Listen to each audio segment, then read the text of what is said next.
And we're live. Huzzah! Huzzah! How is everyone today? Out fucking stand. Wait, can I swear on this? Yes. Yeah. Okay, out fucking standing. Haven't you been to several of these? No, I have not. I have barely creeped into like 2. Yeah. So I got Yeah, a you got a topic. new puppy. Oh yeah, let's let Miles go first. That's what I want. That's what I yes. want. Yeah, that's the Oh, content. so the that's topic what the that people I wanted want. to talk about. Wait, which topic? The dog. The puppy. Oh, the one that I was gonna ask Sam and then decided to delay because it would be good content. I guess. What? Talk Or- about your dog, Miles. Oh, my dog. Yeah. Oh, that. Yeah, Yes, my the dog.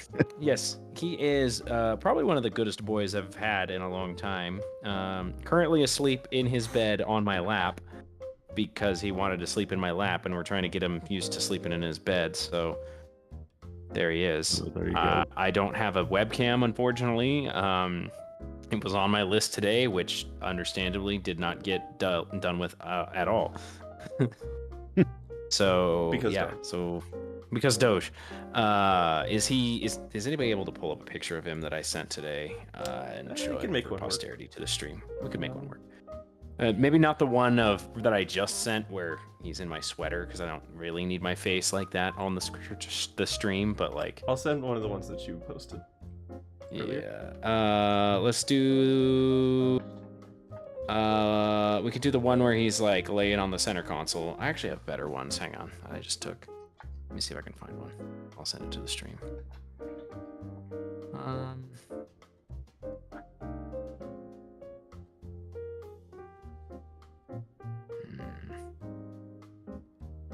Yeah, just do the one of me sitting at my desk with him in the sweater. That's fine. Oh. And that one, and like the one where he's asleep on the or maybe not asleep. The one where his eyes are open and he's on the armrest.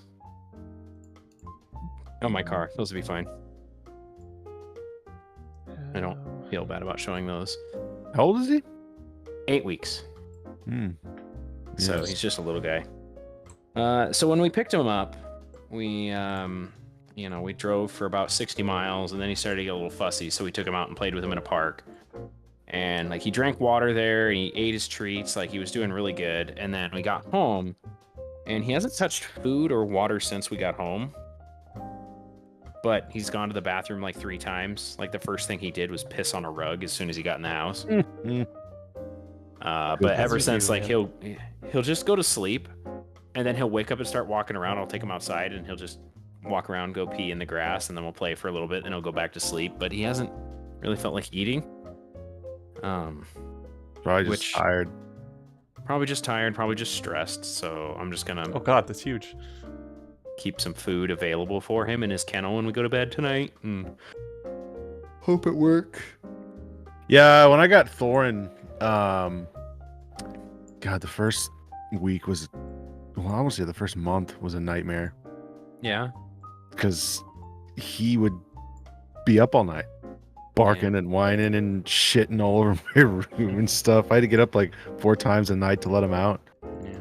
No, he seems pretty chill, like really chill. He's sleeping now. He's sleeping Will be now. later. I mean, he slept So Like there a- we got like 99% of the day today. Like the whole Yeah. drive, he was asleep.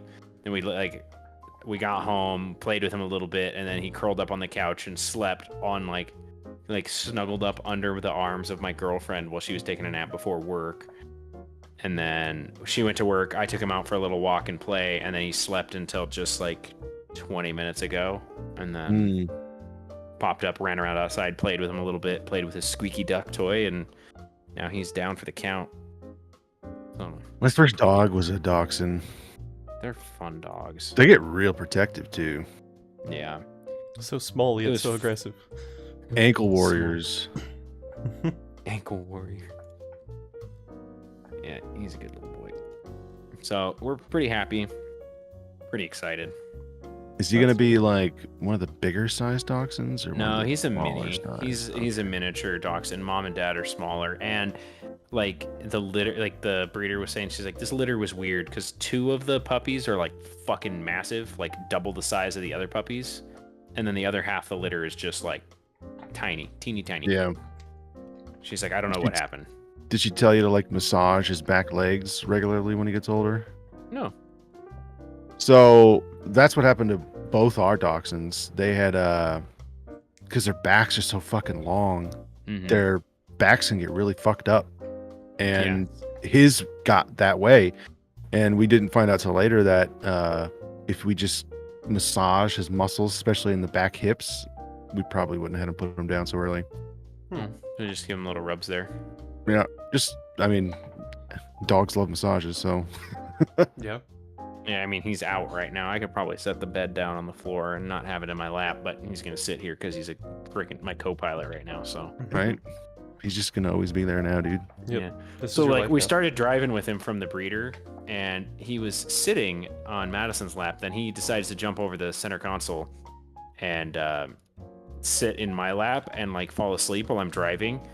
And the look of absolute betrayal I got from Madison was priceless. Like, I thought I was in danger. Like, I thought I was going to be murdered right there. And then he decided that he didn't want to sit there because I'm a psychopath and I can't drive with cruise control. So my leg's constantly moving a little bit. So he got up and went and slept on her lap. So I avoided being scalped today. So why don't you just drive with cruise control? I don't like it. Because when I'm at work, I never use cruise control, and I drive a lot, so I'm just used to never using cruise control. So, like, what's trippy is the new cars and the fucking cruise controls that they have. The cruise assist. Yeah, it's like it will literally drive itself. It'll stay in the lane, is what I mean. Yeah, they're so weird. But I don't like it at all. I don't like it either. It's kind of nice to just not have to think so much when I'm in cruise, but I can't not do that. And like if there's a lane, like an exit going off the road, the car freaks out and starts beeping and will literally just turn because it's like, it thinks you're turning. I think you want that exit lane. Yeah, it's like, you gotta go now. Yeah, I like the adaptive cruise control where it'll keep you at a certain distance from the car in front of you, but the lane assist, I never used that when I had that. Yeah, the radar control. Mm-hmm. It's fancy, dude. I can't imagine a car any fancier than the one I got, and I got like the bare minimum for the Corolla. Yeah, I was actually that's a very plain-looking Corolla. Like it looks like it's extremely comfortable, but it's also kind of unremarkable. I guess that's not a bad thing, but it is. Oh, it is a bad thing. I mean, it's just it is unremarkable. Yeah. I mean, I'm not a guy who buys a car to have a dope car. I just have a car to get me from point A to point B, and it's perfect. I like cars to look cool. It sounds like my Malibu. It like looks kind of cool. Those wheels, Malibu, man. huh? Yeah, dude. Those wheels. They get around, and it's not like I have it on fucking like 30-inch rims. No, it's 2016 Chevy Malibu. Super comfy, super practical. Gets like 40 miles to the gallon. Super quiet in the cab. Oh, so nice. I'll have to blast my eardrums out with music. The 2022 Corolla looks decent. Apparently it's the same exact model and everything from the 2021 model. But anyways, the wheels, I just try not to think about them. Yeah, because it's just the plastic rims over the over the steel wheels. Yeah, over the steel wheels. You didn't even splurge for the alloy. No, it's not even that, man. Try buying a new car right now, or try finding the car you want right now, because it's almost impossible.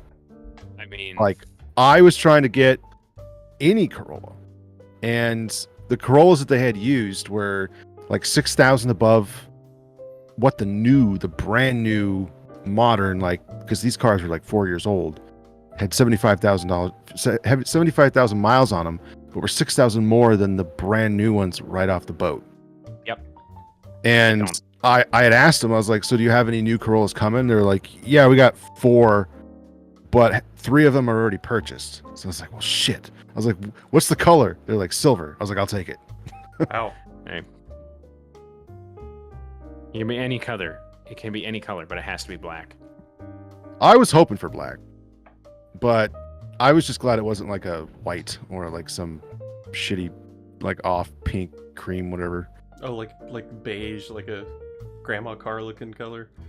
Yeah. Yeah. I was just, and then I started looking at the paperwork after I left, and I was like, shit, it's got steel wheels.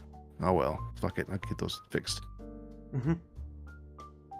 Yeah, that's the only down like that. You fix that one problem, that'd be a slick looking car. Yeah. And the front, I don't know if this is standard, but the front where they put the bumper or the license plate like mount is like way off center. They didn't even. Is that normal? That's the new thing. Like a legal new thing, or just a? No, it's just how car manufacturers are designing the bumpers now, because they don't like having it dead center and covering up their artistic grill or whatever the fuck they do. Oh well, it bothers me. It bothers a lot of people, me included. I mean, mine's way off Yeah, center too. But you're it's looking at them all intentional. day, right? Huh? Mine's way off center too, but it's intentional.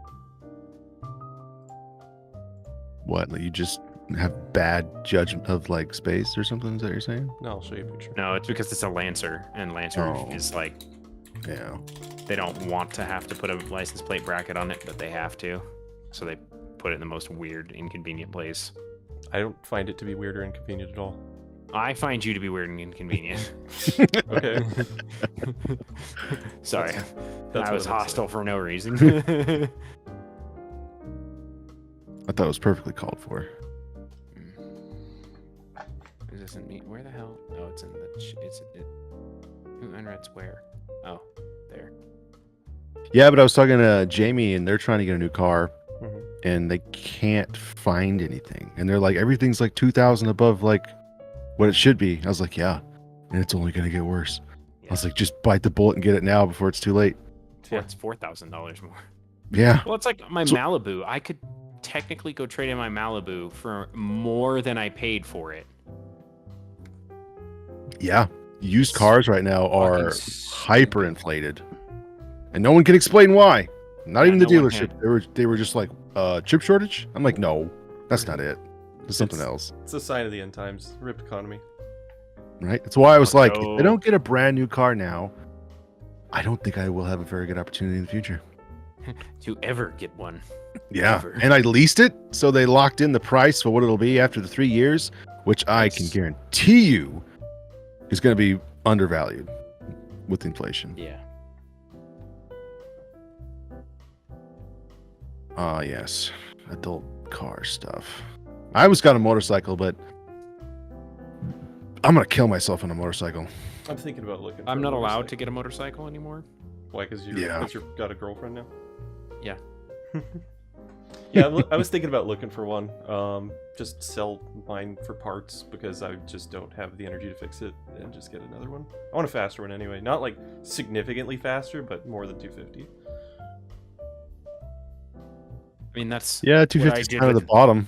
Yeah. It sounds like what I did with my motorcycle, because it was a project motorcycle, except substitute sell with pushed out on the street and put a cardboard sign on it that said free. I could probably do that too. It's not worth much.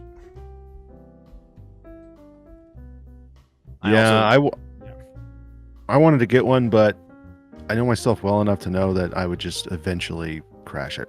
Well, Everyone that I've actually known- crashes. Well, everybody except for Harley, I think, has crashed it. I haven't just crashed ridden their it bike. enough to crash it. If I'd had I know- more- I know 2 people who've died. One was a freak accident, though. He got hit by a deer when he was going like 80, or the Jesus. deer just jumped out in front of him. Yeah, that is what I would consider a freak accident. First time did I ever tell you about the first time I rode a motorcycle? Yeah, you rode like on the back with some dude, right? Yes. Yeah. Yeah, about the 'Cause same. we were going to drive up to LA, and I didn't have a car at the time, and he only had a crotch rocket.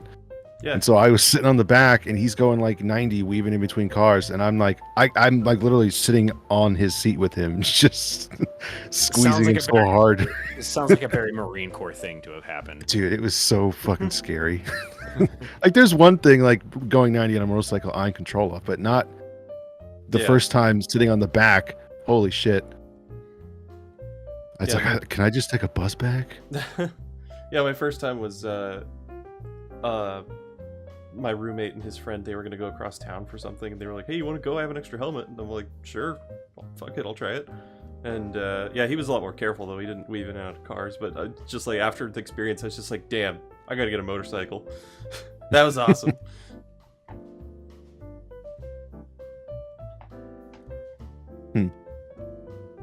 So I got something interesting. Go on.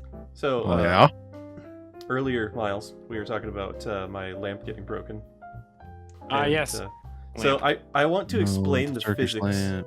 I want to explain the physics of what happens when this thing breaks a bulb, because it's really just fascinating. It's a weird anomaly. So these glass orbs, which are indestructible, they've fallen from like 3 feet and hit the ground and not broken. But these glass orbs, they're held on by like these little springy guys. Like this is the decoration tabs. for the bottom.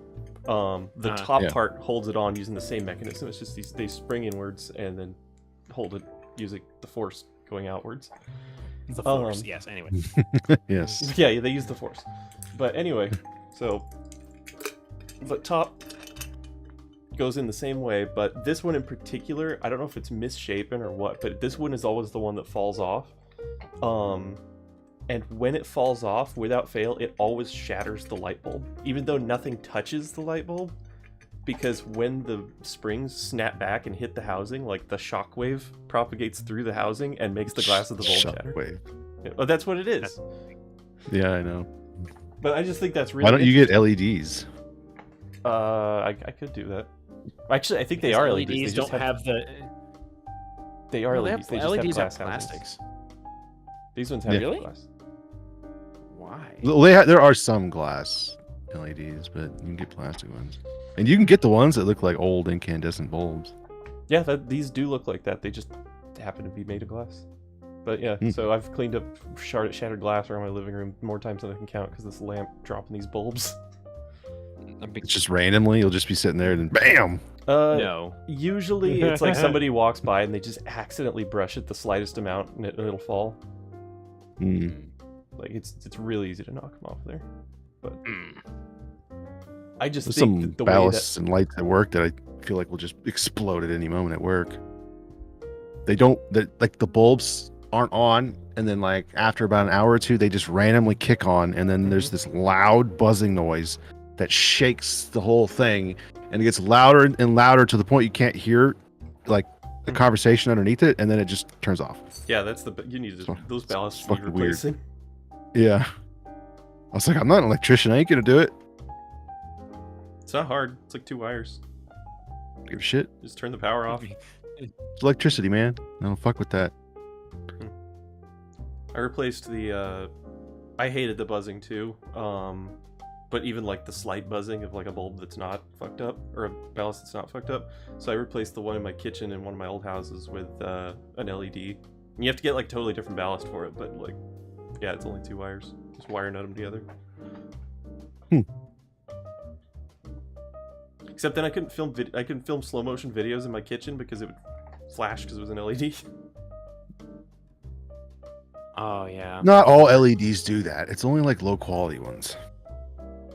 Oh, is that why? Okay. Yeah, because I was shooting video in my room, and I was using my camera at 60 frames per second, and there was a flicker. And then when I pulled out my camera phone, it got worse. And so I did some research. And if you just go to like Home Depot or whatever, and you just turn your camera on and put it in slow-mo, you can see which ones flicker and which ones don't. Yeah. Well, it also depends on if they're dimmable. Like the way that you dim an LED is you reduce the rate that it flickers. So. Yeah, that makes sense. But not all of them. It's all some of the cheap ones. I know a lot of the dimmable ones do that, but I got dimmable ones here and they don't flicker at all. Can you see it when they flicker? Like out of the corner of your eye, like I can?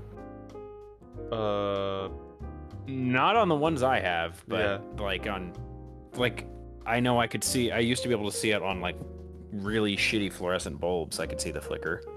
Sometimes I'll walk into a building and I'll just, because I can only see it in the corner of my eye, but it's irritating. And if Yeah. you like move your hand, you can like see the flicker. Yeah. That sushi place in the mall had like a big ring lamp on the ceiling that was like that. Like you could, like everything was a slideshow if you moved too fast. Yeah.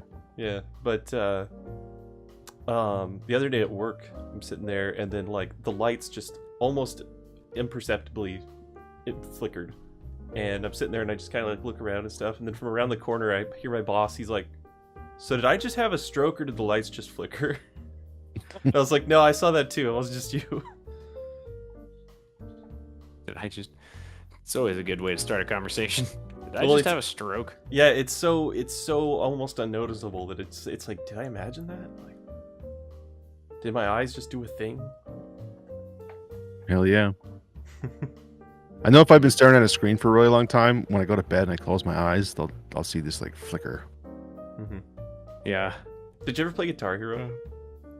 Hell yeah, dude. I played that game Did far too you, much. after playing it for too long, did you get that thing where you like look away and everything's kind of like warping? Mm-hmm. Because I played it on. I Happens played it to me when I'm on. driving. I played it on ultra speed, where it wasn't like the notes didn't come faster, but they were more spaced out and the fretboard scrolled faster. Just because since they were more spaced out, it was actually easier to see them. But yeah, that gave me really bad like warpy vision whenever I would look at other things. Warbly Vision. Yeah, Warbly Vision. So yeah, D&D for next time. Hell yeah, I'm excited. Me So, too. I don't want you to completely spoil the character, Harley, but what are you bringing to the table? What can I Sum it up in like a few sentences. Yeah, no, I'm trying. Let me put together like a small synopsis that doesn't ruin the magic. So I'm gonna be a half orc. Grew up on the streets, and excellent. yeah, kind of a little bit of a shady boy, if you will. Been around the block. Sam, all my notes too. aren't in that character sheet, so I guess I'll talk about mine. Mine is a tiefling Mm-hmm. who was an orphan. Worse. Matthew's here. Who is also a warlock. Who may or may not be have grown up on the streets and may or may not be like a hobo. Wow. Oh, So I know how you guys met. That's some fucking low-hanging backstory right there. Well, no, there's more to it, but I don't really want to like spoil it. No, I know I know It's exactly the pretty feeling. Mm-hmm. And I can't wait to share it, but like I also don't want to like ruin the fun that is Gruth. I want to tell you what you guys are going to be doing, but at the same time, I kind of want it to be just a surprise so you don't have any time to plan ahead of time. Also, Sam, did the character sheet have, because part of the character is a specific item, did it show up on the sheet so you could read it? Let me take a game. is it possible to down level a character? Yes. I mean, if you want, I don't really give a shit what you want to do with your character, as long as it's in the rules. Well, I was just thinking that, like, if I wanted to bring good old Art back, he's level 7. We're starting at level 5, so. Ooh. What did the scavs? Oh no! He stays at 7. He's a legendary because he's already been in a campaign. Oh, okay, I see. I'll just have it to like, okay, he's just gonna be a higher level. Oh. Most people don't care. Nah, I really don't care. Plus, this isn't hardcore mode, Harley. This is just regular. Oh, So I don't okay. think Art would necessarily fit in this. I thought you said it was hardcore. Whenever I asked. You did say it Well, I was was, hardcore when you I first was, pitched well, it. I did, but it doesn't really matter at level 5. It's I just- see. It's whatever. All right, Gruth. What am I looking at here? Oh, the Sanguine's Promise. Yeah. Because he's a Pact of the Blade, and so Yeah. there was this is a little flavor that we came up with for it. Good God, that's a lot of words. It's a lot of words. Are we gonna use? It's just +1 sword. We're gonna use roll 20. What? Here? Well, yeah, I made your character in roll 20. Oh, okay. Good. No, sorry. D&D Beyond. But yeah, maybe. It's I don't just know. It's just the pact of the blade, but then it adds some extra flavor to it. Yeah. I'll just need Basically, to figure out. How I'll to explain it adjust to the you stream. offline, so that they don't have to hear it. I can explain it to you one-on-one, so that we don't spoil the fun. That's fine. I'm just reading it now. Yeah, it's fine. Yeah, it's nothing. I'm pretty special. loosey goosey when it comes to being a DM. I just make everything a lot harder as a result. That was the DM who helped me make this. We played it quasi hardcore, and we're pretty sure he was padding his rolls. Like he would roll and like add 5 before he added modifiers. That's lame. It was kind of lame. Yeah, I'm not about fudging rolls, and I have no qualms in killing your character off. No, that's fine. That he does not. I will. I'm fair, but I will punish But I- stupidity severely. I will murder you. Yeah. Excellent. So I just logged into Tarkov to check my scav case, and the scavs brought me an Osprey Mark 4A armored rig. Damn. It's only a level 4. It's not that It's level great, 5, Matthew. is it? Oh. Yes. Well, it's You also just got jealous. really good carry capacity. Fuck yeah, it does. It has 6 2 slots, 2 3 slots, 2 single slots, and a 4 slot. Like, that's fucking nuts. Does it protect your stomach? Let me look. No, thorax, left arm, right arm. Yeah, that's the only drawback to it. I How many mean, shots? that's fair. It's about a TV 110 also only covers your thorax, so like Question is, when are they going to allow us to just make Frankenstein armor? Right? Well, how actually, does- they- Can I just epoxy plates together over my so body? they Dust they just brought in, instead of repairing equipment at traders now, you need to get either a weapon repair kit or an armor repair kit and use it in your hideout. And you can as still you repair level, at traders. you can. But as you level up skill, like repair, like the repair skill or something like that, like you get more efficient yeah. at using repair kits. That's neat. Interesting. Yeah, you repair more and you lose less overall durability. It'd be Very really cool. sweet if you could just carry plates in with you to replace them. This is not fucking Call of Duty, fucking Warzone, where I'm stuffing Safi plates in my tank top. Like Okay. 3 of them. Just fucking, just sprinting through a field, just.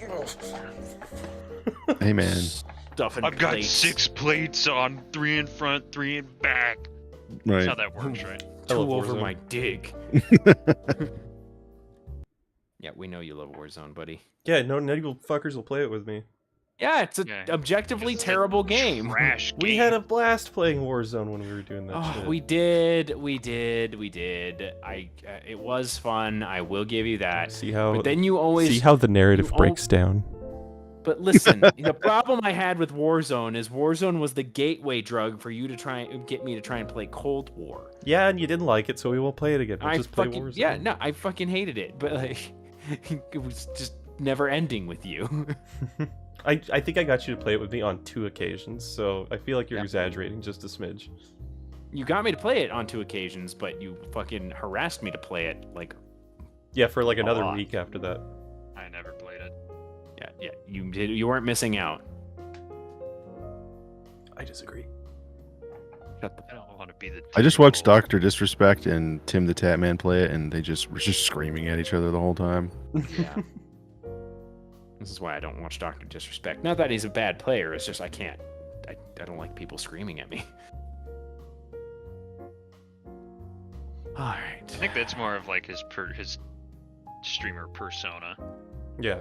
I mean, more than like who he actually is. Well, yeah, That's fair. Disrespect full on plays an extremely unrealistic character that's nothing like he actually is. Yeah. But it what other games do I makes need for a to lot of log views. into here? Oh, here's a game we haven't played in a long ass time. Red Dead Redemption Online. Ugh. Well, there's oh, nothing dude, I'm new so to do. down for that. There really isn't. It's just kill animals and make Like moonshine. I'm fine with loading It's- up crypts and doing some delivery missions, but it's more of the same. Like Yeah. Just get more money to buy more skins. cosmetics, gun upgrades, skins, Yeah. clothing. I think it's just never gonna be what it could be. Yeah, they could do so much, but they just had to fucking continue to milk GTA 5 instead. Let's Yeah, go. It's the people that are sucking on those teats. Maybe one day.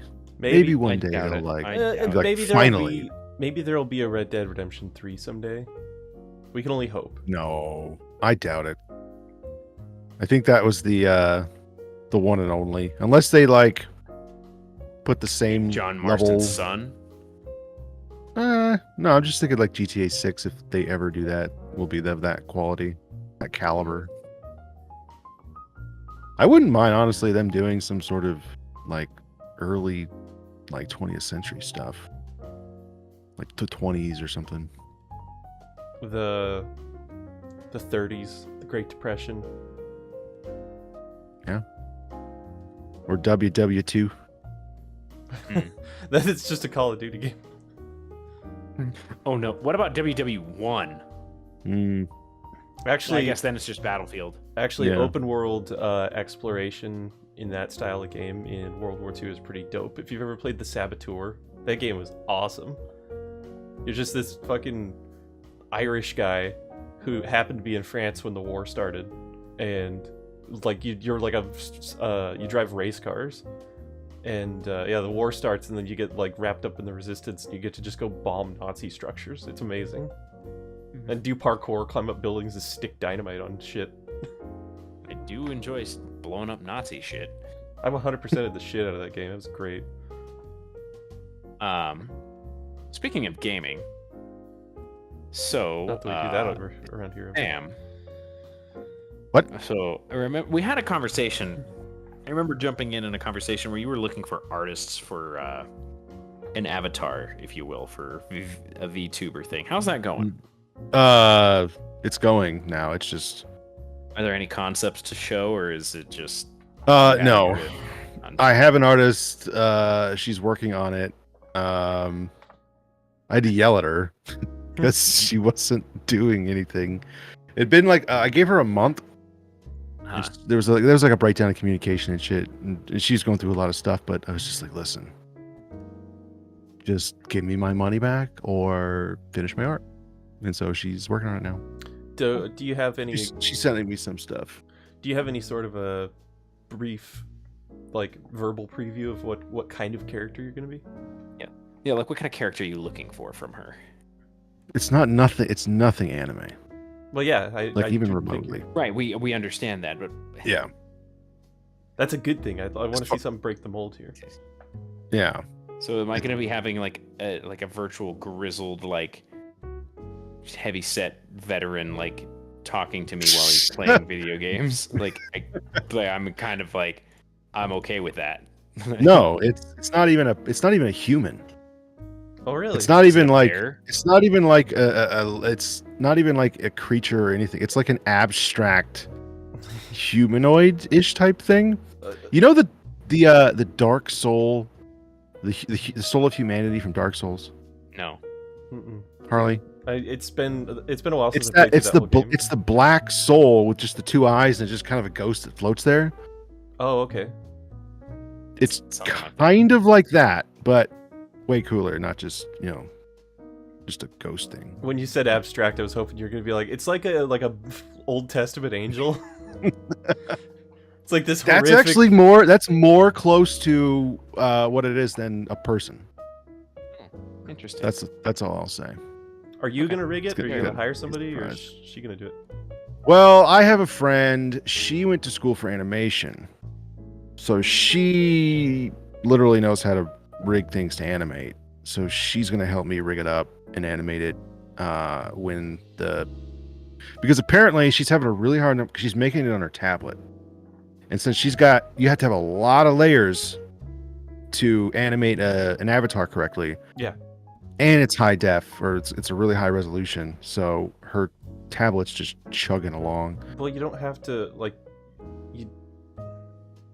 her workflow is screwed up because you don't have to have all the layers open at once. You can just work on a layer at a time. Like you have a template of these are the layers I need to make, and then Hey, we man. can work on it later at a time, and then combine. She's them. the artist. I don't know. See, this is why whenever she asked me to help her out with like picking out specs for a computer, she was like, "Well, I need this much and this and that," and I was like, "No, you don't. You're doing like artwork. You don't need like the horsepower of a freaking." Was that you got the i9 right? She does. Okay, so she didn't ever follow up with me on that, so I didn't know what she got, but I told her it was imperative that she got like a Ryzen or a Threadripper or something like that, and absolutely do not get Intel.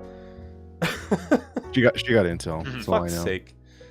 I'm gonna show this to her after this, by the way. I'm Oh, like, listen, we were Jesus. talking shit about you. Oh boy, here we go. Nah, she's Don't cool. include my name. I don't understand anything that Harley just said about anything computer. Well, I guarantee that whatever she paid she for also she doesn't have that computer anymore. Well, I guarantee that whatever she paid for her i9 is, or whatever power she's getting out of her. What was I gonna say? My Ryzen 5800X is better. That's what I meant. Did I tell you the story of the time I built a computer for a gal who did like 3D rendering? No. Mm-mm. Yeah. I built a Threadripper machine for her. Damn. Thing Nice. fucking ripped. Threadrippers are awesome. I mean, you can fucking Thing's cook a steak awesome. on one, but they're still awesome. I put a water cooler in it. It was fucking sweet. I really wish I had. I will be right back, gentlemen. I got a I wanna coworker that's like I don't know. It's like the first time he's ever tried building a computer before, and he thinks that because he's watched some YouTube videos, he's like an expert on everything. And I hope he didn't watch that Vice video. I don't know what he's been doing, but he's trying to sell his. So he bought a 3060, and he has like an i5 for it. And I was like, "What kind of i5? Like, how old is it?" He's like, "I don't know." And he's trying to sell it to this other guy, and I'm like, "You don't know what kind of i5's in that? I mean, it could be just totally bottlenecking with the CPU." Yeah. I was like, "Why don't you find that out and let me know first?" Because he bought a 3060 for his old PC, and then he was just like, "Well, the prices of GPUs are going down, so I'm just gonna buy a whole new computer." I was like, oh, "Okay." But he's like, "I want to get like what is the highest one they have right now? The 3090?" Yeah. Yeah, he wants to get one of those, and I'm like, that's awesome, but you don't need something that beefy. You could If you want to, you could save a little bit of money, get a better CPU. He wants to spend like $400 on a motherboard because he thinks Why? that's the most important part of like the whole thing. He's like, "Well, if your motherboard's bad, then it's not going to work right." I'm like, Oh Jesus! "You don't need a $400 motherboard, bro." I was like, "Who are you talking to?" Because they're feeding you some bullshit. You're probably watching people who are trying to sell motherboards. Let's see how much my motherboard was. Yeah, my motherboard was $170. That's about right. Yeah. Mine was about 130 and was on sale. Also, mine's an X570, so it's got those extra PCI lanes. They are just chef's kiss. Was it the B95s? Was that the whatever the fuck they're called? The one. It's like the next step underneath those. Yeah, it's like B something. I got one of those. I got a mini or a micro ATX motherboard, and so I got a small size case, and I really like it, but the fucking 2070 I have is that thick. Yeah. And it only has like an inch of clearance on the bottom, so it gets real toasty in there. I don't know if you can even buy them anymore, but I've always wanted to do a build with the Corsair Carbide case that looks like a little power generator from like Half-Life. Just get like an orange power cable for it and everything. Just fully lean into it. Let's see if I can find it. Orange, huh? But it's micro micro ATX, and so it's little. Looks like this. I really, really wanted to get those like console size cases, because I just think that having a PC I can put in my backpack is just super dope. It's like there's just this ugly little box. It would be fun to take to LAN parties and stuff. Oh man, you remember the days of LAN parties? Yeah. My work still has LAN parties. We used to host one officially at Klein's. Did you ever hear about Tri-City LAN Party at the Toyota Center? Yeah. Yeah, they would do Smash Bros tournaments and stuff. We ran that. Oh damn. I didn't Yeah. know that. Yeah, we had one guy. Yeah, I went to some of those back in the day. I think we only did 2 or 3. But we had one guy who was like a hardcore Smash Bros enthusiast. And he was real hell bent on bringing in his own TV. And the guys running the Smash Bros portion of the tournaments and stuff, they checked it out and they were like, no, this isn't going to work because it's got input lag. And he brought it anyway. And they were like, well, we're not using this in the tournament, so you can set it up if you want. But like, the thing about it is it had a particular amount of input lag that him and all of his friends were just like completely used to playing. And so they had like a significant advantage over anybody else who played on that TV with them. Yep. God, can you remember split screening with your friends and yelling at each other to stop screen watching? Mm-hmm. Yes. Good times, good times. We had the cardboard thing we taped to the screen one time. Yeah, I've seen people do it with sheets, cardboard, all sorts of stuff. Mm-hmm. Those were the days. Mm-hmm. Halo 2. Now we're just sitting around in our own fucking houses. Yeah, now we're just alone all the time, even though we're kind of like, sort of with people, but like not really. Yeah. We sit in our desolate rooms. My room isn't so desolate. My room's pretty desolate. You live in a camper. Yeah. I mean, that sounds kind of sick, depending on the context. Yeah, how's But it? it's pretty nice. What's it like if you go outside right now? Is it like naturey, or is it just in the middle of a trailer park somewhere? Yeah, you're in a Walmart parking lot right now. So if I look out the window that's behind my monitor, I can stare at the mountains. Yeah, that's not too bad then. I could I'm live like- that. Right next to my father-in-law's house, but so I almost dated a like- chick that lived in an RV. She had a Oh, wow. composter toilet. That was an interesting experience. I have a regular toilet. I just ordered a transfer tank so that I don't have to move the RV when I need to dump the black water. Nice. Upgrades, people, upgrades. Upgrades. So what do you think about the big old Musk over here trying to buy Twitter? I hadn't heard about that. I've heard a lot of people that were freaking out about hostile takeover, and somehow Elon Musk is now a white supremacist.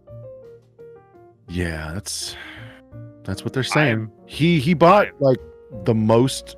He is the biggest shareholder now. Like 9.1%. And then he offered to buy Twitter at it's more per share than what the company's currently worth. And he's, I guess, just out for blood. Like he's just being like, I want to buy this. I think it's a lot of it's motivated because like Twitter has been kind of going after him, I think. Generally speaking, as soon as they start calling him a white supremacist, it's like, Yeah, that's when like hmm. you know, you want to start talking about fact checking and all this other stuff. It's like, you know, the people who go on Twitter and just start bashing somebody just because they don't agree with them and calling them racist and white supremacist and like misogynistic or something like that. You know, like for a second, it's like, go back in his history, figure out if he is actually a white supremacist. Has he ever said anything white supremacy? I don't know. I can't bring Yeah. I can't call to mind any instance of Elon even addressing racism at all. Like, you think people would Yeah.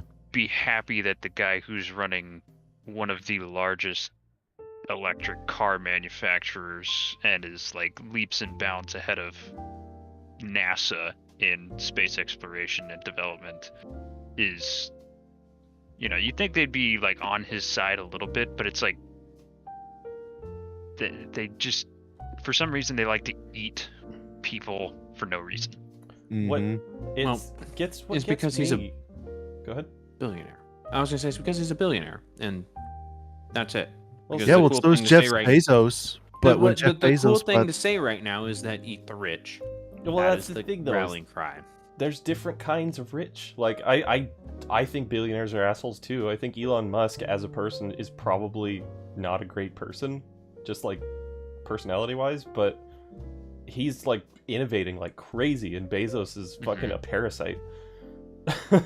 yeah, because Bezos bought, was it the Wall Street Journal? Oh, that's Something good like news. that. But nobody was calling him a white supremacist. Because it's like, Yeah, why because is Twitter now... Twitter's the cool thing. Twitter's for cool kids. Yeah. Wall Street Journal's for like your granddad. Yeah, nobody fucking reads that shit I anymore. don't understand. You know, Jeff Bezos also has like a semi-decent space company. It's almost like he copied Elon Musk. Yeah, but then he made lame dick rockets with it. Yeah, I know. Let's go. Which Well, is also- it's a little weird. Let's go. Also, Blue Origin isn't really doing anything new. Like, Yeah, true. They really, I mean, the newest thing they're doing is like taking billionaires into space. right. Yeah. I don't. Yeah, it makes your company money, but how much money are you spending to send a rocket into space? Speaking of spending money to send a rocket into space, you know what I would really like to see change in the world is for NASA to fucking take all of the budget for the SLS and push it somewhere else where it's going to be useful. You know, Instead of just they're like so fucking invested burning in money it. in that rocket. Ugh. That whole. I hope it crashes. Yeah. I've I always hope it been blows thinking, up. like, you know, maybe we should stop worrying about trying to go to Mars and fix the problems here on Earth first. Right? Well, Maybe. No. Maybe. Mars I is don't the know. key. Oh, the man. problem is you have to think about where the money goes that NASA spends. It does go back into the workforce at NASA and research and Yeah. development. But at the same time, it's like the whole SLS rocket thing to the moon and like that shared moon thing is like this joint venture between a bunch of other countries, and it's like this is like 30 some odd years in the making now. Yeah, I guess it's probably a little too late to pull out at this point, but they Yeah. should have realized that this is a fucking huge waste of money much, much sooner. I'm very Now they're anti-SLS. committed. I don't even know what it is fully. The space launch system, it's just a big ass rocket, man. It's this big ass rocket which is supposed to build a moon orbiting station, which is then supposed to be like a staging area for future missions to the moon to conduct more research and potentially, if I remember this right, build a moon base, quote unquote. Yeah, and it was ultimately supposed to lead to setting up a platform, for lack of a better term, where they could launch rockets to other places, because launching them from the moon is a lot easier than launching them from Earth. Right. Yeah. But The problem is, well, if they're using liquid hydrogen and oxygen, I mean, well, hydrogen is available on the moon, oxygen not so much, but Moon oxygen, yes. well, no, if you get the ice, then you could Yeah. potentially. Yeah. But Did you know Mars that comments now? Let's the fucking other go. side of the moon is like the whole surface is glass almost? no, I didn't know that. Like there's just most of the dark side of the moon that's just been glassed over. Did the Covenant get there? No, they think, well, the only I think they Covenant know back what it then. is, and it was massive solar flares. Yeah, it's not Like- shielded by anything. So. Like they call them micronovas. They know now that sun's micronova or stars micronova. Mhm. So it's like a solar flare, but like On crack. a million times worse, Right. to the point that it would just glass the surface of a planet when it went by. if we're talking about recent happenings in space shit with Elon Musk and everything, why the fuck is everybody wanting to rename the James Webb Space Telescope? Because James Webb was like, there was allegations that he had some sexual misconduct things going on at work and various other things. Like Is basically, he also supposedly a homophobe? I don't know what the whole laundry list of things against him was, but basically he wasn't he around in like the 60s or something like that? Like he was associated 50s and 60s, yeah. 60s. Yeah, so he was a white male in the 50s and 60s, and he acted like one, and so Twitter's trying to cancel him. And What a bullshit reason. yeah. Well, I mean, yeah, I can understand. I think it just accusations in general are just bullshit. Like, See, the thing about it is, even though, back in the 50s and 60s, different era, different. He grew up in the 1920s, and he wasn't in his full career until the 35, 40s. Yeah. So, his parents grew up probably, 1890. Back when that was things all were alive and well. things were different back Yeah. then. I wouldn't say that behaving like a piece of shit is excusable, but it was just Right. different then. It was a different time. Yeah, they were Yeah. raised differently, like their environment was different. And they have this insane perfect sense of like what's morally right. Yeah. And it's almost impossible to fit The inside of it. idea that you can look back upon ancient civilization, past choices of people, you also have to change the lens to what was socially acceptable. You can't look at things now and be like, oh, the Romans should be canceled because they hated Jews or Christians they won't go after Christians, gays. Well, time out. They were okay with that. Yeah. Yeah, they hated Christians way more than gay people. They hated Christians a lot. There was a lot of putting Christians into an arena to be disemboweled by lions. They use them but as nobody torches. talks about that. Nobody tries to cancel fucking anybody named a Biggest derivative dickus. of some Augustus or something. Nobody tries to get rid of August and July on the calendar because they were named after Roman emperors. Did you guys hear about that thing not too long ago where there was like some chick trying to prove that Rome never existed? Oh, that was fucking hilarious. Oh Yeah. my god. She was saying that it was all Greek. And I Yeah. was like, That's hilarious. looks at all of Rome's achievements. Gestured broadly at everything. Yeah. I mean, Rome still exists, doesn't it? Okay, What? not in the sense of Not in the sense of what it did before, but it's like there's still an empire that's spanning the entire globe. Right, the not the Roman entire Empire is gone, but there is still a Rome, and there is still fairly widespread evidence that the bigger Rome was a thing. Concrete evidence, if you will, that Literal. it exists. Damn, that sewer system looking mighty fine. Speaking of Rome, this is a perfect segue. I bought a couple days ago, just on a whim. I saw it in the checkout line at the grocery store. I bought a National Geographic for the first time in probably over a decade. On a whim, he says, after purchasing this National Geographic, after I showed off my collection of National Geographics. On Jesus, a an whim. illustrated life. And I was don't it know. interesting? I haven't read it yet, but I think Jesus is like, as somebody who's not religious whatsoever, I think Jesus is a really interesting dude, and so like. So, show that picture again, real quick, There you go. up to the camera. Do you notice anything odd about his face? Isn't this the one that was had the botched restoration? Is this the same painting? No. Just look at his face. Tell me if there's something going on with his face that's unusual. Is it the mouth? No, it's Is it- look Is at it the both have- Is it the left each- side of his face? each side of the face is different, and that was intentional. Because it's supposed to represent like one half is like the stern fatherly side or some shit, and the other one's like the more compassionate, goodly side of it. Mhm. Apparently, it was pretty common back in the day for people to just like try to like draw like 3 faces on Jesus. Like if you look at Jesus art from back in the day, it was really common because they were trying to like something about the iconography was illegal, but if you could put all 3 faces to represent, the Holy Ghost and Father and Son and shit.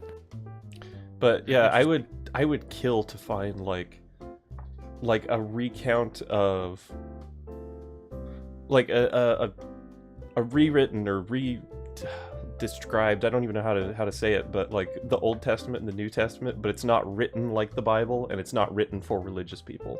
It's just like these are these events as they were like kind of. Well, they probably at one point weren't religious, but then it's been thousands of years, and people changed it to be more religious. Well, because like some interesting shit happens in the Bible, right? Like the fucking Moses did a whole bunch of interesting shit. Like it's just, I don't know. I want to read it, but I don't want to read the Bible because the way it's written is so fucking dry that it makes me want to kill myself and go find out for myself. If just ask like Jesus 2,000 himself years instead. old.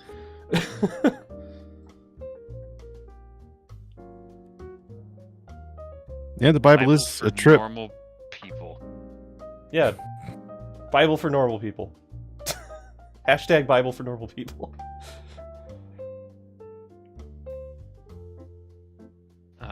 Pete Enns is the guy you want.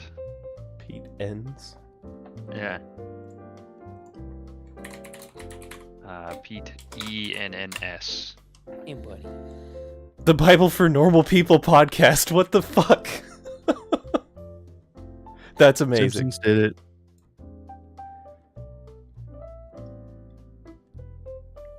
Well, I'll have to check that out. That's awesome. Yeah. I had to, because I was in a religious college, Catholic college, I had to take an entire fucking class on the Bible.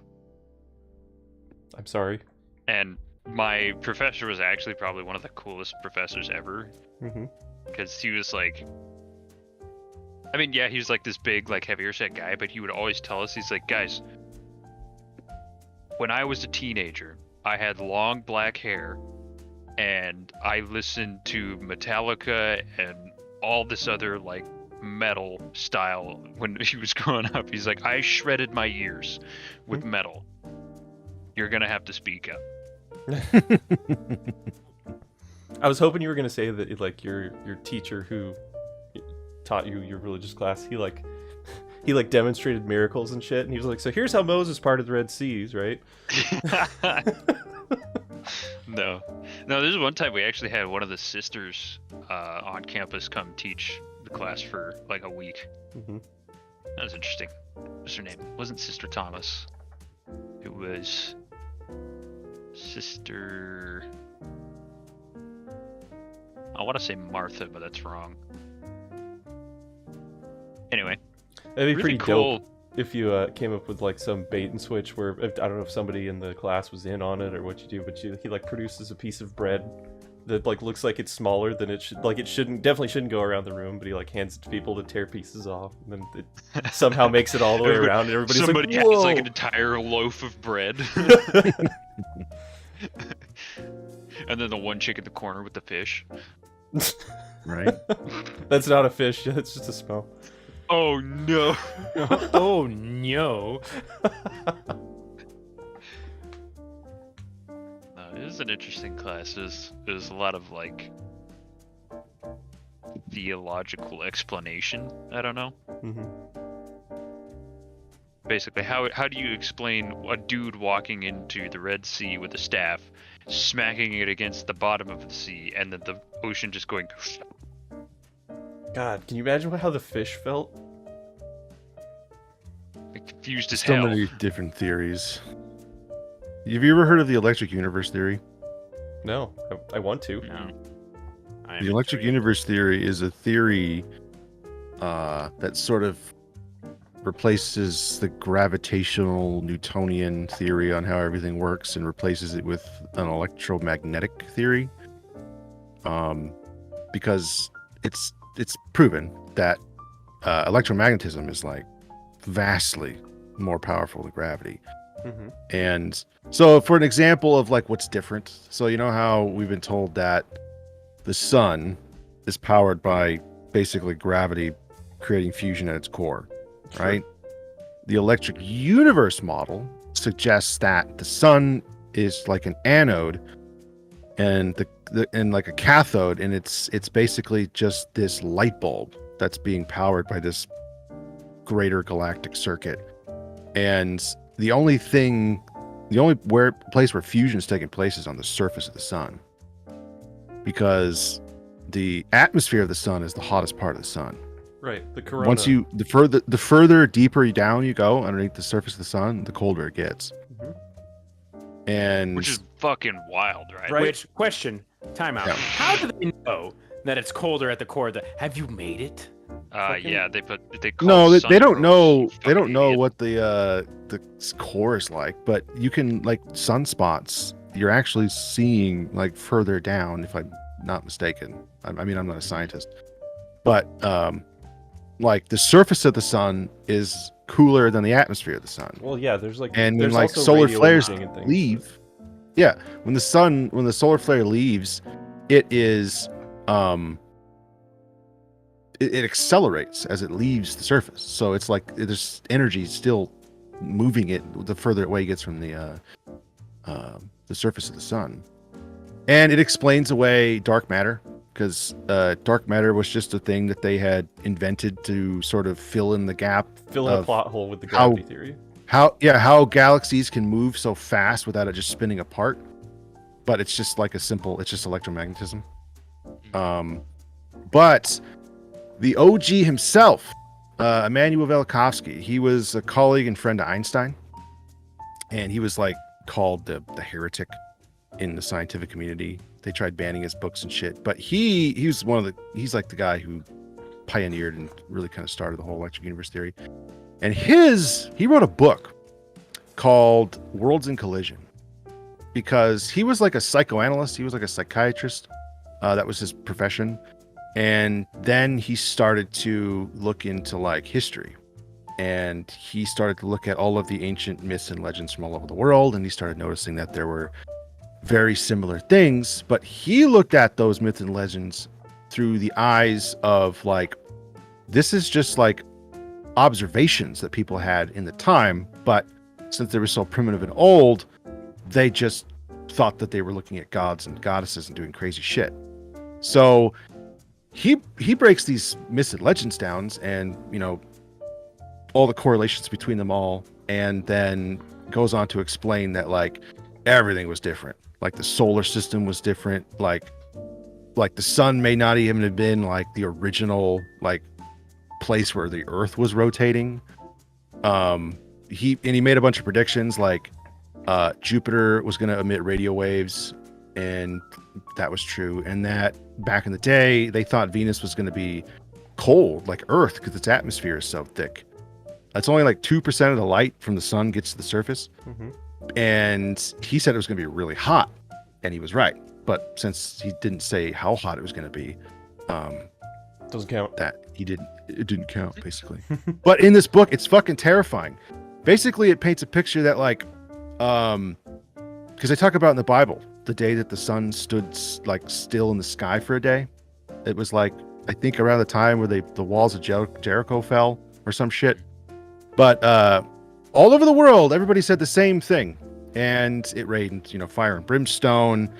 And then the second time it happened, this planet basically stopped rotating for like 7 to 9 days. The accounts differ because obviously it's kind of hard to tell time when the sun isn't moving and there's oil raining from the sky. Yeah. But basically what his theory is that Venus initially started out its life as a comet, because all of the earliest recollections of Venus were as a comet. Nobody called it a planet. And we know now that comets are electrical. The coma that everybody said was ice vapor. Oh, like it's not. It's plasma. The trail. Yeah, the trail is plasma. It's electricity. It's because it's like a differently charged body floating through our electrical environment, and the closer it gets to the sun, the more excited the ions get, and it lights up. So Venus was like a planetary-sized comet, and it basically was going rogue around the solar system for a while, and it basically bumped into Earth, and we passed through the tail of the comet, and that's where the plagues of Egypt come from, because it was raining, like a fine dust, and then it was pebbles, and then it was boulders, and then shit, and then it was raining oil, and it was on fire. I was just about to counter yeah. you that if it bumped into Earth, I had a whole thing that I was going to say, and then I remembered that gravity isn't a thing in this particular version of the events, and so No, it is still a thing, but they say that it's gravity isn't the cause, or it isn't. How do I put it? Basically, gravity is like the symptom of the electromagnetic phenomenon. Okay, because by our standard And model that- of gravity, if something got, if a body like that got close enough to Earth, it wouldn't stay in one piece for very long. Correct. But with the electrical model, they like attract, and then like magnets, they repel each other. So they would have quite literally bumped into each other, and that's where the book goes into excruciating detail, and it cites literally everything. Like half the page is just a citation of all the shit that he's looking at. And there is at one point where it had bumped into us, where like the term "the sky is falling," and people all over the world had described how gravity didn't make sense anymore. There was no up, there was no down. Like people just started floating away, and then all the volcanoes all over the planet erupted at the same time. New volcanoes appeared and erupted. Mountain ranges that were there collapsed, and new ones appeared, all within those like 7 days. And it wiped out pretty much all life on the planet, basically. And then he has a couple more books, and he talks about like all the other like evidence of these like crazy fucking catastrophes that happen, like the islands around Siberia where it's just nothing but like megafauna bones, and in like Alaska where there's just whole like hundreds of feet of like basically megafauna graves where like some flood, and the water like they said that there was like a mile-high tidal bulge because it had gotten so close, and so then like it just washed over the planet several times. Yeah. They said that actually the worst part was the hurricane, because once the Earth stopped rotating, the atmosphere didn't. So there was 1,000-mile-per-hour like hurricane that lasted for a few days that killed like most people. That was Most things, actually. I told you about my new agey aunt and her whole crystal children and all that stuff. That was one of her things that she told me about, was when the poles shift, the planet will turn, but the atmosphere won't. And so it's just going to be like gale force winds. I mean, that's not new age shit. That's like literally what would happen. I mean, I know I'm not saying that specifically, it's just that was part of her whole presentation. You should read the book, dude. It sounds like interesting. it's terrifying, and it makes so much sense. And because I was like, wow, this is crazy, and then I started looking into all the things that he cited, and I was like, damn, this is true. These people all were saying that. And then afterwards, it was like a generation of like, basically, like it was no brighter than midnight at noon on any given day, because there was just so much dust and debris from everything going off. Basically, a nuclear winter at that point. But we know now that because one of the craziest things was that it rained oil all over the place. And there's a lot of Native American myths and legends about it. And in the Middle East, there's a lot of them. They even mention it in the Bible several times. But they know that Halley's Comet has like cubic kilometers of hydrocarbons on it. And when it just hits the atmosphere, it just turns into oil and then rains down. And then it caught on fire. So not only was it oil everywhere, but it was burning oil everywhere. That sounds like a bad time. Yeah. And it's like, how the fuck did anything survive? Right. And well, most things didn't. Yeah. Like that's when like the megafauna was just annihilated. And that's what and there's a whole thing about, the Ice Age, all of the icebergs and stuff, they melted within like a very short amount of time, and I can't remember, it's called something paradox, but nobody can explain how all of because it's virtually like literally overnight the ice caps melted during the Ice Age, and it was just boom, we're in the age that we're in now. Yeah, but it paints like it takes the whole like standard model where there's like the accretion disk and the planet slowly just sort of coalesced out of dust over billions of years, and it presents a theory of an electrical one where there's these filaments of electricity in space called Birkeland currents, and it's along these basically arcs of electricity, that space that dust collects in, and then there's these points along those Birkeland currents where they like the positive and negative like spectrums like pinch and cross each other, and it's in those spots that dust collects, and planets and stars are formed within those spots, and then it's moving through space like you would imagine like a plasma arc would, and eventually after they get enough mass, they just sort of pop out. So all of our planets that we see in our solar system would have been on one of those. They call them pearls of strings, or string of pearls, and they just all popped out and then eventually sort of attracted to each other, and there was planetary chaos that ensued after that happened as things rearranged. And that's when they think Venus was made, because they say that Jupiter and Saturn were dwarf stars before they entered the sun's magnetic sphere. And so when they were moving into the new electromagnetic field, they had to equalize their electrical potential, which meant like shitting out tons of material like in the solar flare. And that solar flare was Venus, and it just pooped out this giant electrical ball that rampaged through the solar system. Can you imagine looking up into the sky and we're in a fucking trinary star system? Like that'd be wild.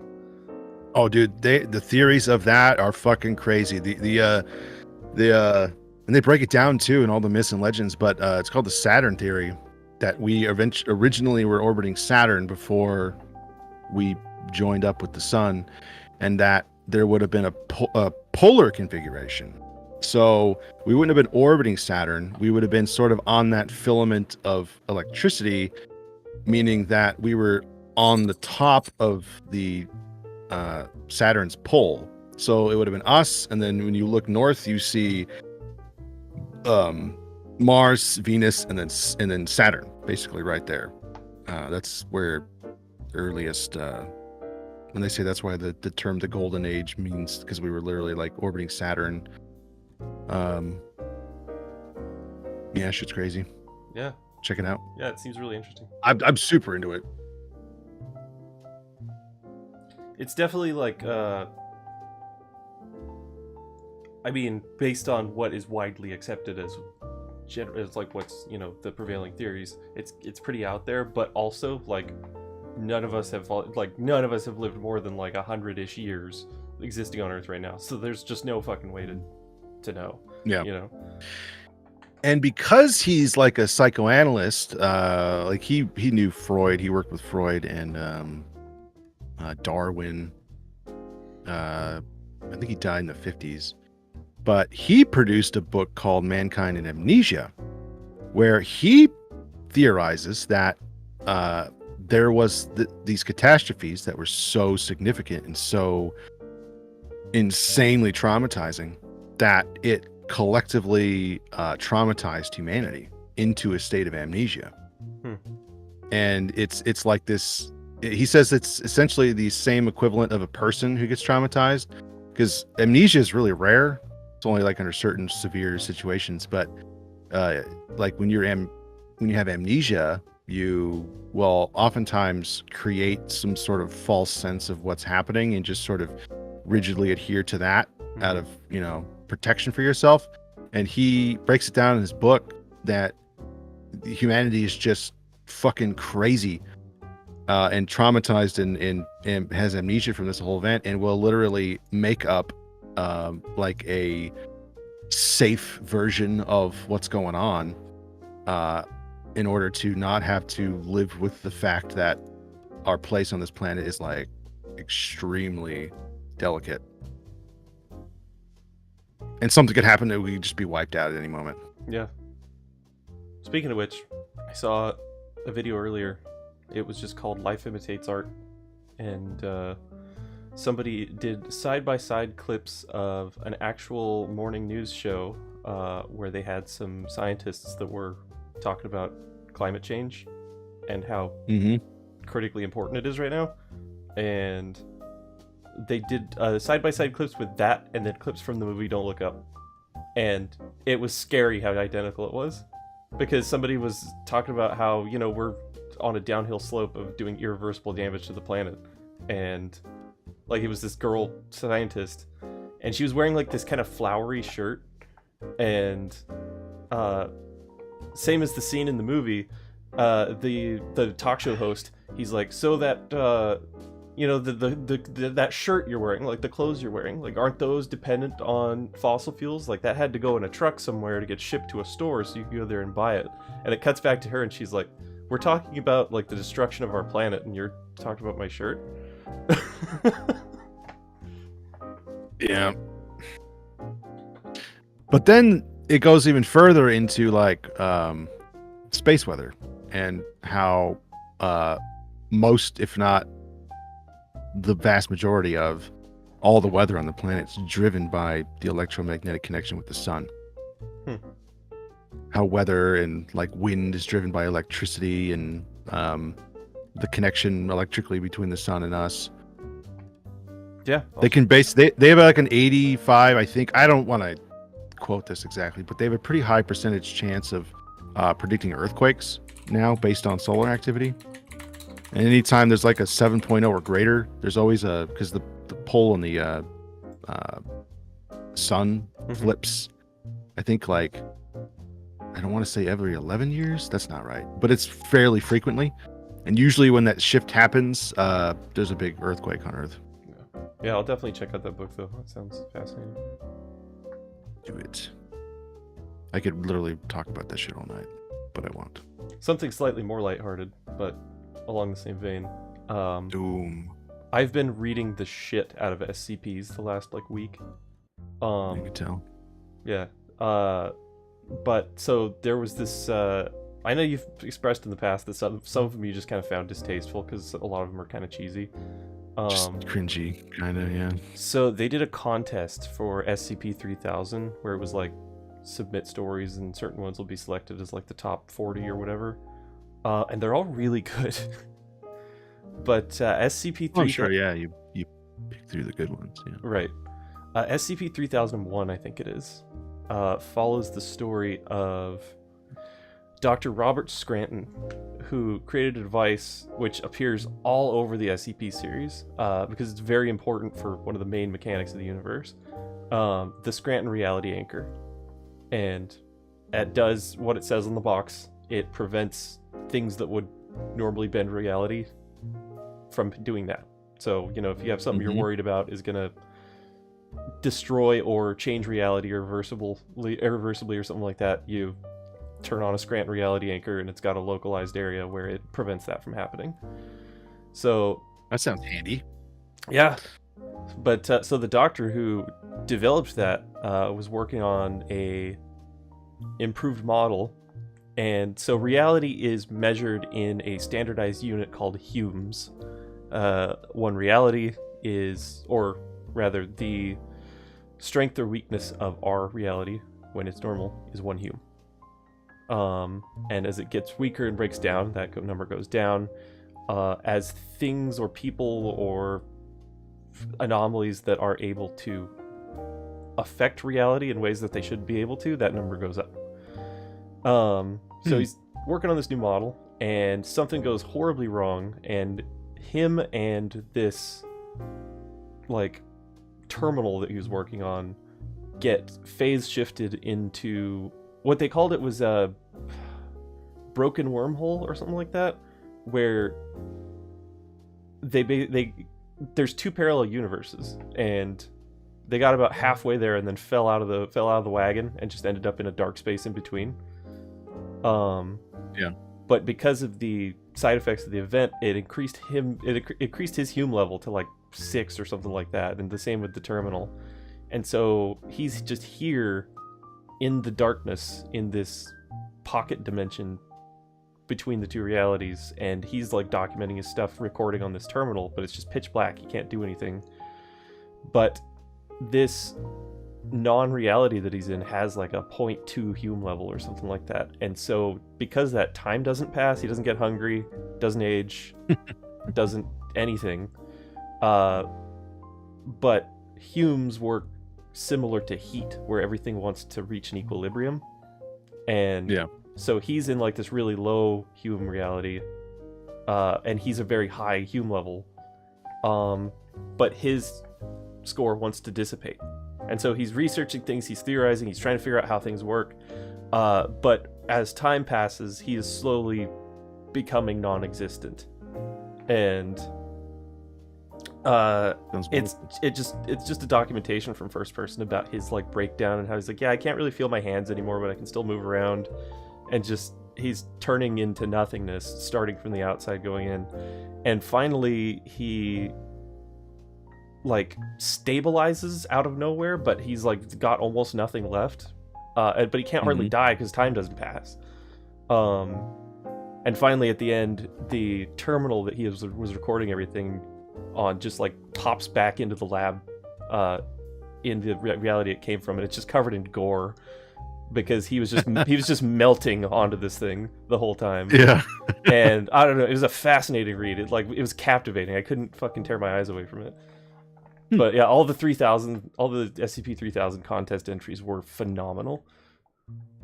That reminds me of I think it's the ethereal plane in D&D. Mm-hmm.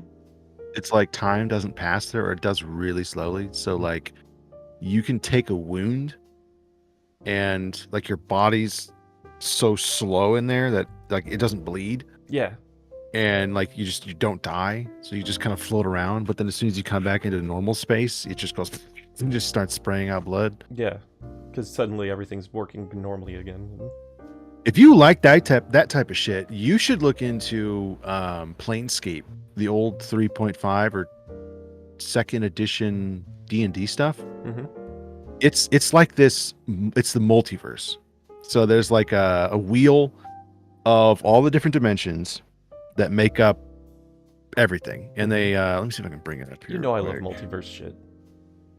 You know. So this stuff is so dope. And I've always wanted to play a game in it. And I'm so sad that they don't. I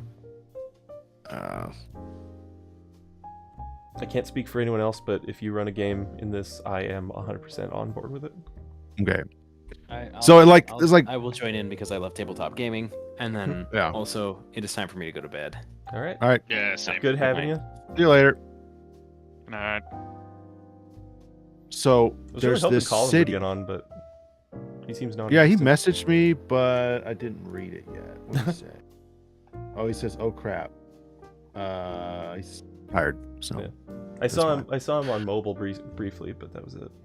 Yeah, that's what he just probably messaged me. So there's a city called Sigil at the top of an infinitely high spire in a place called the Outlands. Mm-hmm. And Sigil is the city of doors, meaning that it's sort of this like neutral space in the cosmos. Like gods go there to like parlay because neither of them have any power there. Mm-hmm. But Sigil, like you could open up a door to go to the bathroom and walk through and end up anywhere in the multiverse. That's awesome. And there's no logic, there's no way to control it. It just happens. And so there's like Mechanus, which is like the lawful neutral plane, so everything there is just mechanical. And most of these planes are infinite. There's like the Abyss, which is infinite levels down, and they're all different. Limbo, which is just chaos. Anyway, so at the center, Sigil, where a lot of this takes place, there's an entity called the Lady of Pain, or the Lady of Blades. But she is like this just entity that controls it, and not really is known much about her. But like if you see her or encounter with her at all, it's like usually fucking terrifying because the way it was described to me was like she just looks at you and then every square inch of your body just opens up and cuts and you die, or she teleports you to like some procedurally generated like labyrinth plane she created and you're just doomed to just be there forever. I'm gonna go off camera for a second, but I can still hear you. I have wireless earbuds, so keep talking. Okay. But it's just this like really deep cosmic sort of adventure, and they've actually made a video game about it. And it's less of a video game and more of like a interactive book, because honestly you're just reading most of the time. That is actually kind of acclaimed as probably one of like the best stories for a video game ever created. What's it called? And It's called Planescape Torment. And you are the nameless one who has been doomed to basically not die. So every time you die, you wake up again, and you're sort of doomed to repeat that life. I haven't beaten it yet because it's kind of boring in there a little bit, but the story, you can find dissertations of it online too. The story of it's fucking extremely deep, and it just like questions a whole bunch of, you know, human concepts and stuff. But the whole it's like kind of this like free roam like place where literally you can walk into a bar and you're watching a devil like drink beer with a dwarf or some other like mythic creature from some other plane. It's seriously pretty dope. And when you go to the other planes, because there's like the ethereal plane, you have the prime material plane, you have all the elemental planes, and then you go into like Elysium, which is like heaven kind of type of deal. It's just like I think it was Pandemonium. It's just like this underground labyrinth of tunnels with like insane like fast winds that blow through it. So there's this constant like maddening howl from the wind blowing through the tunnels at any given moment. And you could be like pelted by a pebble or a boulder as it flies by, or the wind just blows so fast it rips the skin from your bones. This is $4.26 on G2A, so I will purchase it. Oh shit, it's like I got it for like $4 on Steam. Yeah, it's 20 on Steam right now. It's not on sale, but yeah. So there's a multiverse series that I'm sure I've pitched to you countless times because I've tried to get everybody I know to read it and nobody has. But one of the side stories is called, it's in 3 parts. It's called Angel Without a Face, Devil Without a Name, and The Walking Murdered, or The Living Murdered. And so in this series, this person works at like Best Buy or Staples or some shit.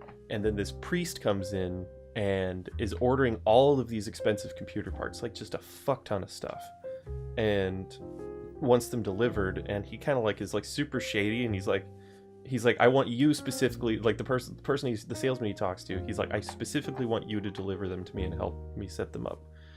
And what ends up happening over the course of it is it turns out he's setting up he's deciphered something from an old like non-standard Bible that he came across. And it turns out that it's code for an AI that was sent from another world like hundreds of thousands of years ago. And he's building it. And so he builds it and it comes online and the kid's there. He's kind of stumbled upon this whole thing. And it comes online and it starts talking to him like in text on the screen, and it basically tries to convince him that it's an angel and that it's an envoy sent from the beyond, and it's trying to bring humanity to a better place. Turns out that's not the case. It's actually an entity from another dimension. That part was true, but they eat souls. But the way souls work in this particular universe is they describe it exactly the way that you think a soul would be in real life. Because if you think about your body and your brain and your mind and everything, your mind is just a bunch of electrical impulses. If you didn't have a soul associated with your body, but all the other parts were still there, you would still be here, right? Yeah. It would be business as usual. The soul is considered that link to like your higher self, and it's just this little spark that you can't explain at all whatsoever. But it's how you think of your soul currently. And by the end of it, like the kid smashes all the computers and stuff. He realizes what's going on. He keeps it from building what it wants to build to invite the rest of his kind into our world. But it's too late. It's already happened. Somebody built it. Somebody turned it on. I don't remember. Like there's plot details I'm totally getting wrong, but it's too late. They're here. And the main character, when he finally realizes this, he's like trying to hang on to a sense of self. But there's this scene where he just kind of like drops to his knees, and he can feel his senses just being pulled away from him, and like it's almost like he's not visibly but just physically, like he can feel it. He'd feel himself just being ripped away from his human body, and finally, like the last light of it dies out, and he just kind of ends halfway through a sentence, and then it cuts to his body kind of like sitting there kneeling on the ground, and then it stands up and it looks around, and it's like, well, that was weird, I hope nobody saw that, what was I doing? And then it just goes about its business. And then that's the tragic end, is that now everybody's just a bunch of meat puppets doing the same thing they always have been, but their souls are gone now. And that is what I think happens whenever you run out of time in a Tarkov raid. Your body's just like, huh? What? Yeah, I think your PMC just kind of continues to wander around fucking, what's it called? Tarkov.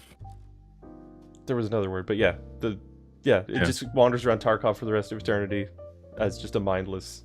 I mean, not mindless. In just this one particular instance. You're the soul, and you're the one just. Yeah. You should make a story about that. That just add it for the contest for the SCP thing.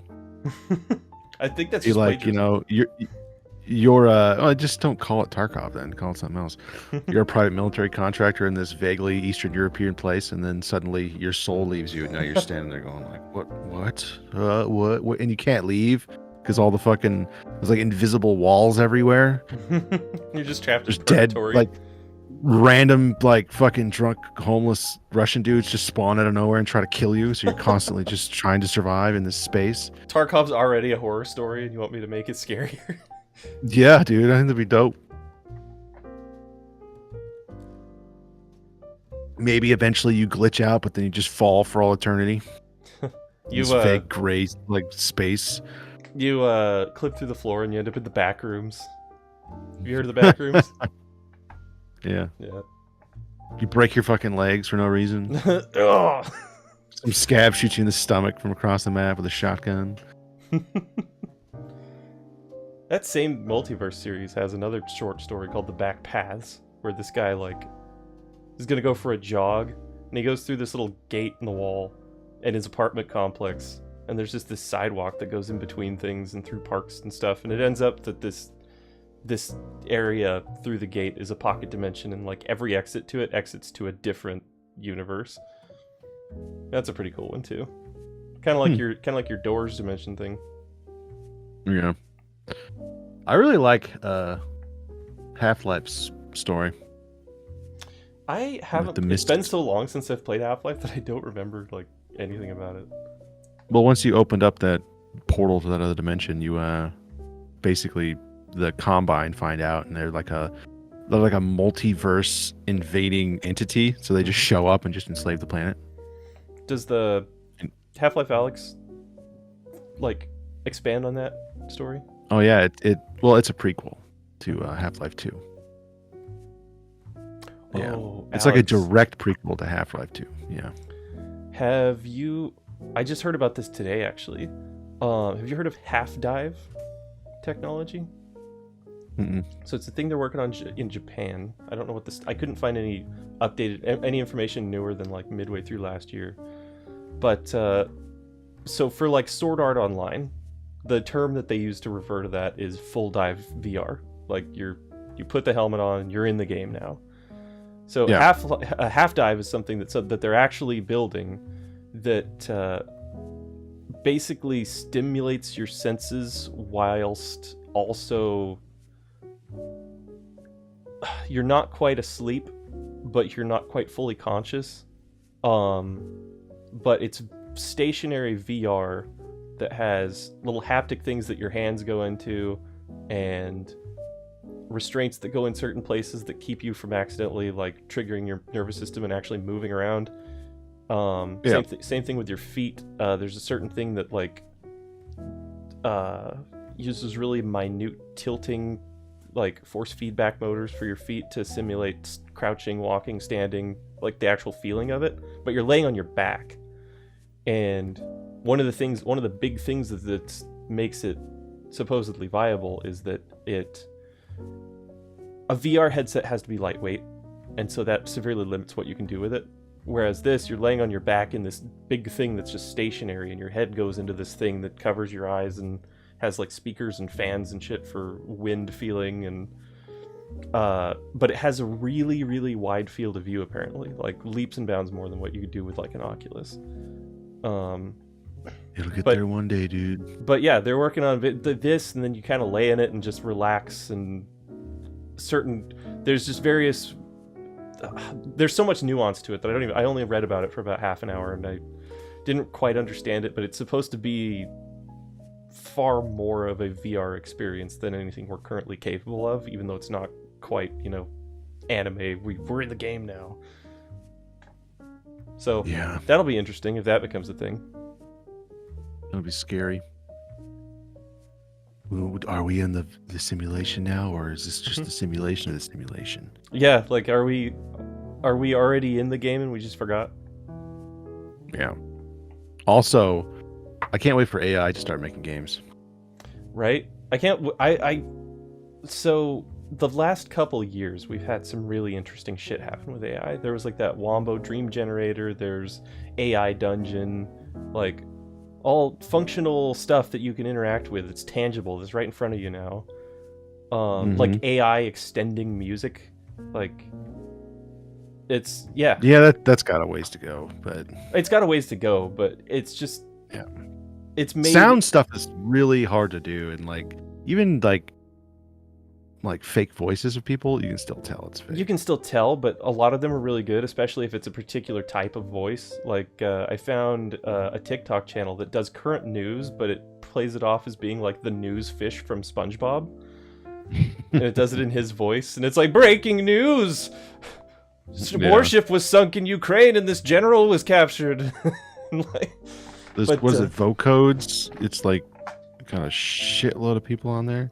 But SpongeBob. Mm-hmm. But anyway, that aside, even though that has a ways to go, it's still made like leaps in recent history, and I'm just excited to see where it goes. They've got some pretty decent, I will say, for what it is, AI voice programs. So they're made for video games. Like you got different characters with different emotions that you can apply to them. It's like drag and drop stuff that you can put on the line that you want. Mm-hmm. And some games just replace voice actors with them now, because you can have like shit fuck ton loads of voice dialogue with this stuff. Dude, it's gonna be scary. Scary good. Did I show you any of the new like or AI created paintings that I've been playing with? Mm-mm. Although like this one here, I'm not. I just called it. What? Go ahead. This one I just sent you is I just named it Blade of Black and Blue, and this is the art that I haven't shown you this one yet. Oh, but it just came up with that, and I was like, wow, if you kind of just blur your eyes, that looks dope. And then I called this one I just wrote the Black Order, and it came out with this, and I was like, that's fucking cool too. That's amazing. I know. I was like, holy shit, like we're almost there. I should probably show this to the viewers, because I'm like raving about it, but then they're like, well, even though there's none of them, but that's the Black Order. Yeah. That is literally the Black Order right there. Yeah. And so when you zoom in on them, they're nothing. But when just as a kind of like as a concept, it works. A vague concept, it's good. I saw a post that was saying it was a TikTok post that was showcasing turning usernames into, or gamer tags or etc. into paintings. And so I was like, huh, I wonder. And then I put in Squishy Shark, and it came up with this, which isn't terribly impressive, but it's kind of cool. I mean, you can very clearly get the concept of sharks from it at very least. But yeah, I'm not convinced that a singularity malicious AI that's going to take over the world. I don't think that's ever going to happen. I think there's a big potential it can happen. I just don't think it's going to happen anytime soon. I just don't think. I think we might already have AI that's capable of doing that and just doesn't. I don't know. I hope we get AI that's like Halo's AI. That you can talk to. Where you just have these cool, like, finite, things with personality that serve a purpose and then die. Like a pet dog. Yeah. You can talk Well, there's to a story. Did you ever listen to I Love Bees? Mm-mm. There's a story about like a rogue AI that like falls in love with this just dude. She just like hacks into his computer and then like he's just like, oh man, I wish I had more money. And she's just like, oh, give me a second. And she just like hacks into the central bank and like steals a bunch of money from everybody. And his bank account just fills up. She's like, don't worry, it's all safe. No one's gonna bother to look here. And then she like hacks into the IRS and like almost kills a dude or some shit. I can't remember. It's been a while since I listened to it. But it's an interesting story because this dude's trying to like talk her down. Like, whoa, like I know you want to do that, but this is not cool. I caught up with the Halo series today, speaking of which. And spoilers. I probably read about this in the book, but I didn't remember it. The AIs can only be created by basically dissolving a human brain into its electrons. It's is that like true? It's well in the series canon. Yeah. So what Halsey did was created a flash clone of herself with all of her memories, and then killed it to make Cortana. And so there's this brief moment where she's like talking to it and stuff, and it's like. And it's behind the times. Like, it's not her current memories, it's her memories from like whenever she created the clone initially. It's had to there's like a time gap where it had to develop. But the clone's like, remember when you were super on the fence of whether or not you would actually go through with this? And she's like, yeah, well, things changed. And then then Cortana was born and basically forced into Master Chief. They actually implanted it in the back of his head. It's not a chip. In this particular cycle, but Weird. Chief having cut out his little mood hormone regulator thing, and they go back to his home planet because that's where the artifact that they're looking for is. And he's starting to get his memories back and see how like Halsey may have almost definitely like killed his parents. And like they're walking around the house and he's just looking at stuff and remembering things, and Cortana's like superimposing how the place looked before it was all dilapidated over it, based on his memories. And all I could think of watching this scene was like fucking how ballsy Halsey is, just like standing around in this house with a fucking emo Spartan. A Spartan that has the ability to get pissed off and like lash out emotionally. Like, that would be terrifying. He could liquefy your bones just by thinking about it. Yeah, I don't think I'm ever going to watch the new show. I'm finding it fascinating. It's totally, like, off the rails for Halo, but it's as its own thing. It's really interesting. I'm picky about my shit like that. I'm excited for the next I'm like an old man when it comes to my media. Just don't fuck with it. I like it one way, and that's it. Don't fuck with it. It was fine the way it was. Mayonnaise on both sides of the sandwich. I actually don't like mayonnaise. Oh, well. Anyways, I'm going to go too because I am super tired. Yeah, I think it's tomorrow I get to chill in a brand new state-of-the-art hot tub after work, and I'm actually pretty excited about that. Yeah. All right. Well, viewers, thank you for watching. Thanks for being here, Sam. Was anybody watching? No. But I'm excited for next week, for sure. Yeah, next week will be fun. Just a little one-off, short one.